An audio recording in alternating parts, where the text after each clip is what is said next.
Good morning mga kalingap! For today's video, magbibigay tayo ng reaction sa nangyaring meet and greet ng mga kalingap charity vloggers, headed by Kuya Val Santos Matubang. Grabe, sobrang saya at maraming sorpresa. Ang galing din ni Reyna, sa kanyang dance number, sobrang layo na talaga ni Reyna sa dati. Panoorin natin ito guys. Pagmamalasan at pagmamahal sa ating kapwa ay ipakita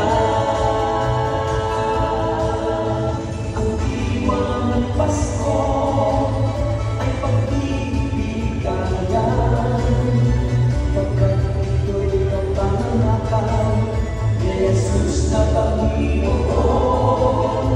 Pag-ibig sa ating kapwa ngayong Pasko ay ipadama.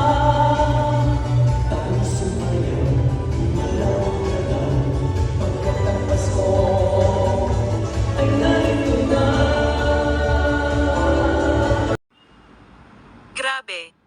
Nakakatuwa talaga ang naging transformation ni Reyna simula noong matulungan siya ni Kalingap Rab. Salamat din sa paggabay ni Ma'am Roda Mix Vlog dahil hindi maabot ni Reyna ang kanyang paggaling kung wala din gabay ni Mama Roda niya. Salamat sa programa ni Kuya Val dahil marami sa kababayan natin ang unti-unting nakakabangon sa kanilang mga hirap na nararanasan. Kung nagustuhan niyo po ang aking video, mangyari paki-like at subscribe din po. Salamat, bye-bye!